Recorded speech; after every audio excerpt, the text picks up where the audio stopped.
Yes, ku bakunzi ba Eden Talk tubanze kubasuhuza, twizere ko mumeze neza. Turi mu kiganiro gishyashya rero cyitwa Once My Story. Ngiye muri kumva kuri mikoro nitwa Medal, imbere yacu dufite umutumirwa ariwe tugiye kuganira uyu munsi. Ikiganiro cyacu rero tuzajya tukiganiramo inkuru nyinshi zitandukanye, ariko cyane cyane zibanda ku nkuru zishobora kuba zarakubayeho mu buzima bwawe, zimwe mu nkuru zishobora kugirira abantu umumaro, bashobora kwigiramo byinshi bitewe na experience wazivanyemo. Once My Story rero igizwe n'akaganiro gato kadatinda, ariko nanone ushobora kwigiramo byinshi, rimwe na rimwe gashobora no kuba kanashimishije, cyangwa se umuntu yagakuramo irindi nararibonye bitewe n'ubuzima ako ga story cyangwa se icyo gice cy'ubuzima yarabayemo. So umutumirwa wacu rero tugiye gutangira atuganiriza, atubwire amazina ye, ubundi dukomeze tuganire muri akaganiro kacu gatoya. Murakoze cyane. Amazina yanjye nitwa Axel Shema. Nishimiye kubana nawe. Shema, wakoze kwitabira ikiganiro cyacu. Uyu munsi rero tugiye kuganira ku nkuru imwe ishobora kuba yarakubayeho mu buzima bwawe, ariko mbere ko tugera kuri iyo nkuru turabanza tukubazaho n'utubazo dukeya kugira ngo nyine twinjirane mu nkuru neza. Ndabanza kukubaza, ubundi Shema ni muntu ki, ukora iki, ubwira abantu bagukurikiyeho iminota mike, byibuza nk'umunota umwe. Shema ni muntu ki, ukora akahe kazi? Murakoze cyane. Shema ni umusore w'umunyarwanda urimo kwiga, ariko nkaba nkora mu ruganda rw'ubukerarugendo n'amahoteli. Niko kazi nkora ka buri munsi. Okay, Shema, uvuga ngo ukora mu bukerarugendo n'amahoteli.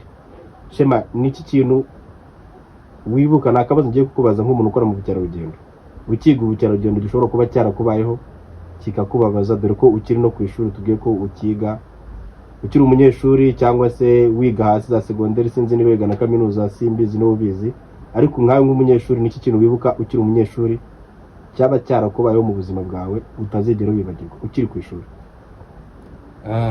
Kimwe mu bintu byaba byarambayeho nk'uko ubimbajije, byari bibabaje nkiga segonderi, ni uburyo bwa mikoro cyangwa se uburyo bw'ubushobozi, ari nacyo nkeka ko gikunda kuba imbogamizi kuri benshi.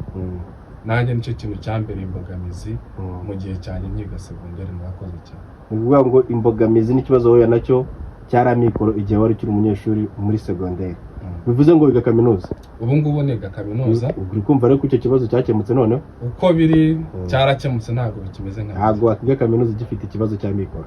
So Shema, mfite ikindi kibazo.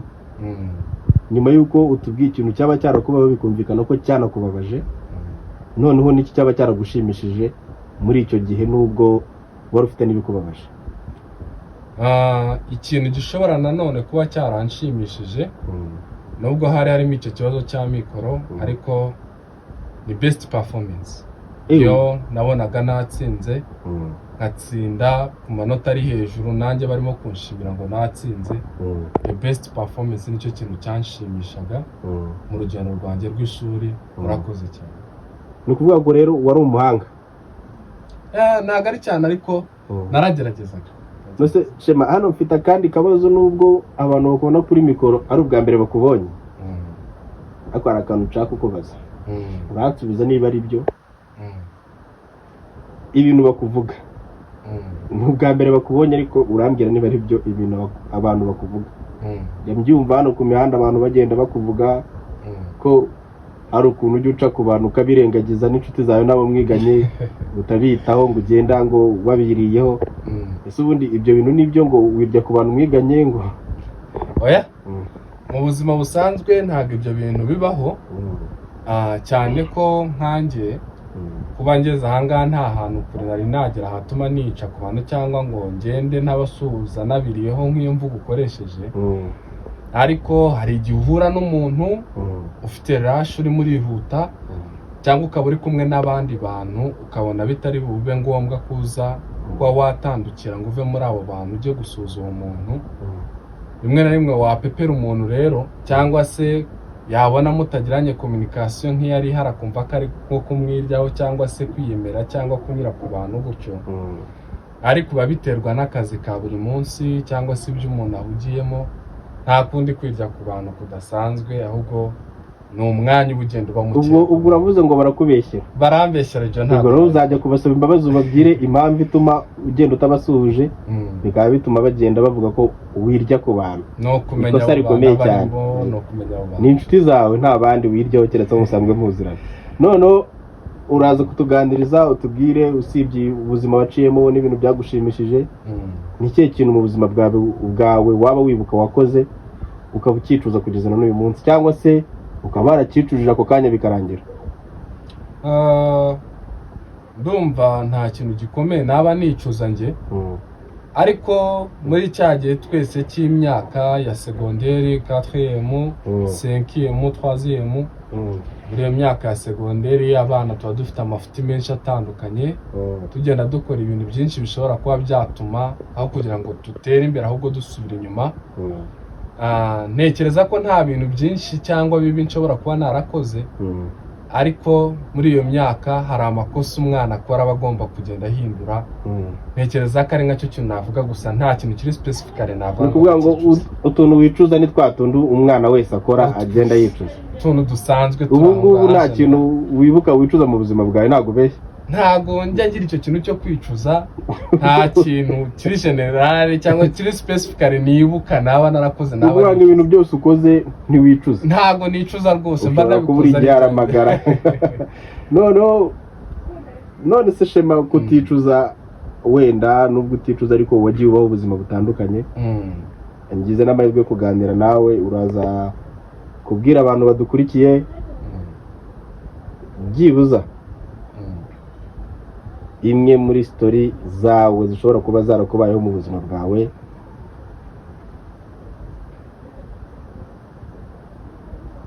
story zishobora kuba zarakubayeho mu buzima bwawe, story ikagushimisha cyangwa se ikagutera agahinda, ari byo wicuja. Nuvuga ngo nta story kawe. Ikiganiro cyacu cyitwa Once My Story, ikintu gishobora kuba cyarakubayeho inshuro imwe mu buzima abantu batazi, cyangwa se nawe ujye usubiza amaso inyuma ukagitekerezaho ukavuga ati story nshobora kuba nibuka. Story ziba ari nyinshi,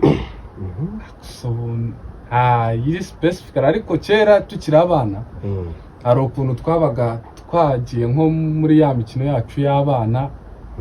Ubwo rimwe nibwo nibuka nigeze, hari ukuntu abana twajyaga tuba turi nko mu rugo tukajya kuvoma. Njye navukiye mu cyaro, twajya kuvoma ukagenda ugatindayo by'abana twese mu rugomo dukina biye ku mugezi, mugakomata hafi mukarwana umunsi ukira. Ibintu byabaga bikomeye. Ubwo wari ufite imbaraga ku buryo ubasha gukomata? Urabona taye yanjye nta mbaraga zirimo. Ariko ubwo watahaga bwije? Natahaga bwije. Narakinaga agapira, ikintu nzi nuko nakinaga karere, nkakina biye, ibijenge. Inkokora n'amavi byari byaragenze gute? Tukiyakana, nararwaye amagemyate byaravuyeyo.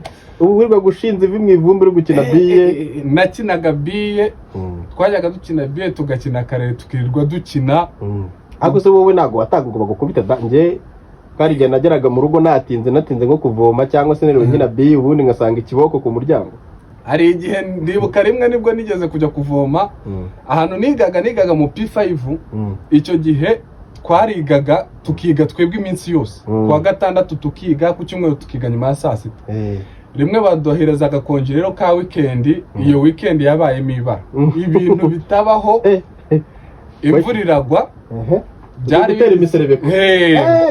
Rero ko dore naho dutuye ko hari hafi y'ikibuga, imiserebeko mwashyiraga amase mu bwatsi? Dushyira amase mu bwatsi mu kibuga, ndazibuka n'imigeri byose. Turangije turagenda, hari agakabutura nari nambaye ka move ndakibuka. Ako gakabutura kari gashya kamaze iminsi mike rwose. Ako gakabutura nkambaye ndagenda, imvura imajije kugwa ihise, ndagera nigira gutera imiserebeko. Utera imiserebeko ubundi karahava? Ntera imiserebeko. Mwebwe mwari muzi gushyiramo amase mukabanza mukanyereza ubwatsi? Nicyo kintu kurumva kameme ahantu nabaga habaga inka twari tworoye, n'imiserebeko byo twe tubizi ko dushyiramo amase, tukashaka n'amase tukashyira ku murundi umwe, twangiza tugacamo nk'ikintu cy'ikironga ahantu hamanuka. Imiserebeko yabaga iryoshye. Twangiza tugateramo imiserebeko. umunsi umwe rero reka nzatera imisereko n'ako gakabutura gashyashya nari maranye iminsi mike nikarangiza kaze kwandura ariko nari maze gucamo akenge ntabwo kacitse kari kasaga nabi ariko ntabwo kari kacitse ndangije n'abandi rero nta kindi ndi bukore kajya gushaka inkwi ntahire rimwe bwije kandi byari muri weekend ariko byari muri weekend ubwo bavuye mu rugo ngasangahe twe twavuye mu rugo mu masaha 4 saa 5 za mu gitondo tukimara utera imiserebe ko bukwiriraho bunyiriraho ndangije ndavuga rero nta kindi ndi bukore ntabwo ndi butahe reka ngende nje gushaka inkwi hari ahantu twajyaga tujya gututira ndagenda nshaka inkwi ubundi twebwe cyero ubwo wajyaga gushaka inkwi wabaguvuye kwicira inkoni izo nkwi bahitaga bazikora uko niko byagenze nanjye rero rwose ni generation imwe twese ubwo ndumva tuziranye twaravuye hamwe nshaka inkwi ndasenya nzana inkwi mu rugo ariko tukaba turaranye ikidomora kimwe cy'amazi ngize amahirwe ku bw'iryo joro ntibabibona ukuntu ndimo gusa mu gitondo reka mukadazajye kumesa asanga hari ikidomora kimwe cy'amazi atubwire tujye kuvoma tugiye kuvoma urabaduka mu buriri ndabaduka wari waraye ukarabye se icyo gihe wagendaga kuryama wihisha wakarabaga ibirenge ugasanga nko mu mwino harimo nk'amase ugasanga nk'inyuma ahandi harasa neza uko wiri utera imiserebe ko niko wagiye uraryama nagiye njya mu buriri mu gitondo reka nzabyuke nkubitane n'umukecuru yankubise urushyi nkajya mbona mu maso harimo ibintu by'ibijereri nkabona ibirori nkabona umuriro urimo uraka mpita mfata akadomora mpita njya kuvoma ngiye kuvoma bya bindi by'urugomo rw'abana byari ku cyumweru mu gitondo turi ku mugezi tuvoma muri iyo generation y'urungano n'abana twanganaga turagenda twitera agapira na kwa kuntu nasaga n'ibirenge bidakarabye ubwo ariko mukade nkawe ikabutura sarayibona ntago arabona ukuntu ikabutura yasaga yarambonye ukuntu nasaga ndagenda uko gakinnye agapira n'abandi bana dukina biye dukina agapira saa 4 saa 5 saa 6 saa 7 kandi wagiye kuvoma kandi nagiye kuvoma umukecuru wasize agiye kumesa aburi bumeshesha amazi uvuye kuvoma ubwo izo saa 8 yari bumese saa 8 nzari twishe turagera dukura imyumbati y'abandi amakosa akomeza kwiyongera turagera dukura imyumbati y'abandi watinze ku mugezi ugiye gukura ubwo wagiye kwiba imyumbati ndagenda ko numva imyumbati turayicukuye turacukura turarya imyumbati turabizi iyo abantu barimo barahekenya imyumbati hari bisa ari ukuntu ku munwa haza ibintu by'umweru bikagaragara nyine ko hahekenya imyumbati bikubitanira nuko natinze kuva kuvoma natinze kuva kuvoma amazi ntayacyuye saa 6 ubwo nabwiriwe nagiye guhekenya imyumbati ikabutura irasa nabi ikabutura nasize mu rugo irasa nabi umukecuru ntago arasoza kumesa yategereje amazi yawe yayabuze nayo ntago atashye ndataha gasore mu masaha 11 izuba rirenga ndataha wagiye saa 12 bagukuye mu buriri bankwe mu buriri ariko nabwo nagiye ndi urushi bitewe n'ukuntu naryamye nsa n'ukuntu nasaga ariko ikabutura batarayibona tubwire ukuntu watashye ukagerayo reka nzagere mu rugo nsange kaga kabutura bakabona mukadi yarakaye kamisha ko yarakaye yatetse kumisa ubwo yabiretse yatetse kamisha ko yarakaye wabanza urarya ndagenda yampereza ibiryo bishyira muri salo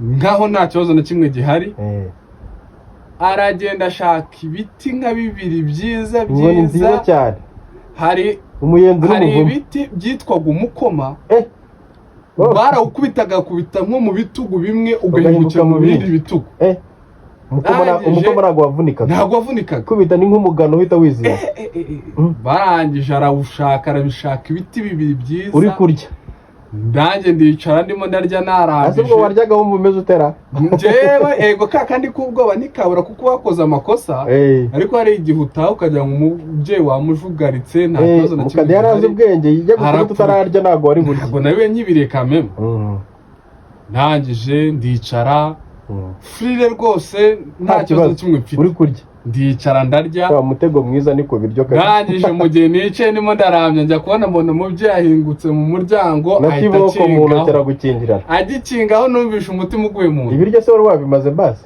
ni nabwo nari ngitangiye barangije igiti barakizana mpita nibwira ibyo nakoze ariko utaramenya ko ikabutura bayibonye. ikintu yakoze gihambaye ahantu nari nicaye ndimo ndarya inyuma yanjye n'ikabutura yari iri. Yari kuvuga ikabutura yaraje yegereza ibiryo nawe uraza uricara. Nanjye ndicara ndarya ntazi ikabutura. Arambwira ati ikabutura ejo yari yambawe nande. Nari nyine urebye irimo amase y'ibyo wigaragura. Baranshutse turagenda ubusobanuro budafite na 12. Hanyuma uwo munsi bwo wari kumubwira ko byagenze bite? Noneho ikintu gitangaje twaganiriye nk'iminota 5. Akambaza ati se wari wagiye ku ivomo ho bigenda bite? Umubeshya gute? Naho bari banshutse najyanye na barunaka, hari abasore bakuru bo muri quartier najyanye nabo dusanga abantu benshi kandi ubwo bamvomeyeho nk'incuro enye bamanuka bazamuka. Kandi cyiza cy'ahantu twebwe twabaga abasore bakuru baragendaga bakavomera abana biwabo bakabakomatira, basigaga bakuvomera bakakuvomera, ubundi ujya kwibira imyumbati. ubundi ngiye nigira mu gapira, ubundi njya no mu myumbati. Nangije ndataha. Inkuru y'imyumbati yarayimenya? Yari atarayimenya. Icyo gihe twaranacuruzaga, ariko uwo munsi tutaragera ku bukeye bwaho ubwo yamajije kumbaza iby'ikabutura, naho ndamubeshya ngira ngo ndamujugaje birakunze. Ndangije hazaho ikiko nabwo ejo haje icyo kikabutura, ubwo mba ndamujugaritse birakunze. Uwo munsi nagiye kuvoma ndamujugarika mbona birakunze. Yankubise urushini uko ari amakosa.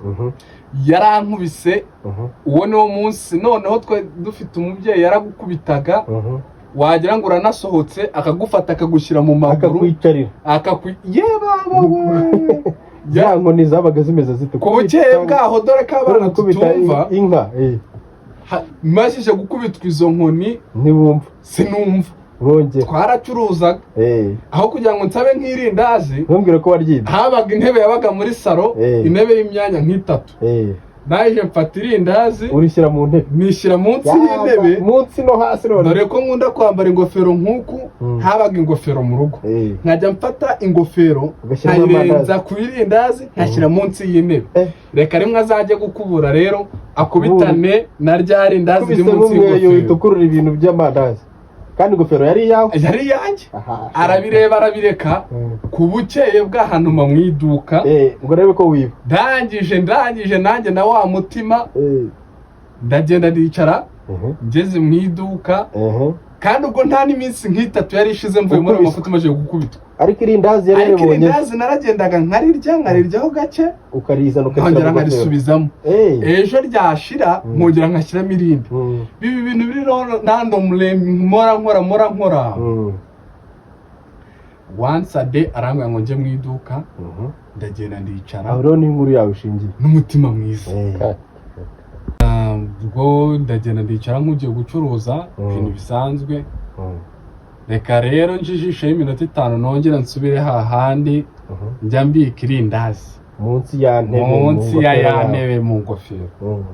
Ubundi amfatire mu cyuho. Yagufashe wunamye? Nizo nkoni niyoka mu buzima nakubiswe. Ndavuga nti ubwana sinzabugaruka mu kundi. Ubwana ni bagukubise ngo urakura pe. Nicyo kintu cyankujije. Uwo munsi naravuze ngo nawe ufite akageso. None se urumva mu bwana buri muntu aba afite ikintu yihariye avuga ati iki nicyo kintu nakoze. Nanjye nabyibuka dufite n'adagangira ukankubita ikiboko. Ako wowe ukumva ari danje. Ugafata irindazi ukarishyira munsi y'ingofero. Bro wari igisambe batakubita wari buzakure wiba. Ndagije ariko barankubise pe. Ndavana se barambyaye ubundi umwana wabo hafi no gutoroka iwanyu. Ndavana ahubwo bibaye byiza natoroka. Kandi n'iminsi ishize ya mbere wari umaze iminsi ukubiswe. Mu cyumweru kimwe cyo kwa narakubiswe zasagutse kuri Yesu pe. Abana bagira amafuti. Abana ariko byari ubwana. Abana bagira amafuti ni ibintu bisanzwe. Izo ni ibintu biba byaragiye biba mu bwana. Ni imikino abana tuba twagiye dukina. Cyane ko umwana wese burahava akagira abafite amafuti menshi yagiye akora. Shema tukiri aho inkuru yawe ifite ukuntu itangaje iryoshye. Ariko nyine nubwo iryoshye irimo isomo ku bantu b'abana, sinzi niba wenda tuzagira amahirwe cyangwa se abana bazagira amahirwe yo kuyibona. Ni iyihe nama wagira abana wenda ntibakijya kuvoma ngo batinde iwabo hari amarobine, ariko se nkaho umaze gukura uciye mu buzima bw'ubwana baciyemo, ni iyihe nama wagira n'abantu bakururega n'ubu bakora amakosa ntabwo ari abana gusa? Urakoze cyane cyane nk'ibyo ngibyo nari mvuzeho byari nka stories zo mu bwana. ariko ndavuga on behalf of my studies, life background yaho, ikintu nagiramo abantu inama mu magambo make, simple ni ukudacika intege. Abantu bagahozaho, today ushobora kuba ari bibi, ubona nta cyizere gihari, ariko uretse ko ni muntu umira nzongera nkagaruka ningirirwa amahirwe yo kongera kugaruka. Ya Eden ni mu rugo humura. Murakoze cyane, tuzagana kuri byinshi. Ibyo ngibyo no kugira ngo tuganire dutere ubuse bitewe n'imikino yo mu bwana, ariko nk'inama nagira abantu no kudacika intege, bagakomeza bagakora, bakumva ko hari icyizere, ubuzima bukendereya nta kidasanzwe. Shema, wakoze kwitabira ikiganiro cyacu kuri Eden Talk. Ubwo ngubwo naho ubutaha muri comment tuzakubwira ibyo abantu bavuze ku nkuru yawe, niba ngombwa bongeye gukenera izindi story dore ko ari nyinshi, tongera tugutumire. Murakoze cyane. Murakoze cyane, ndabashimiye.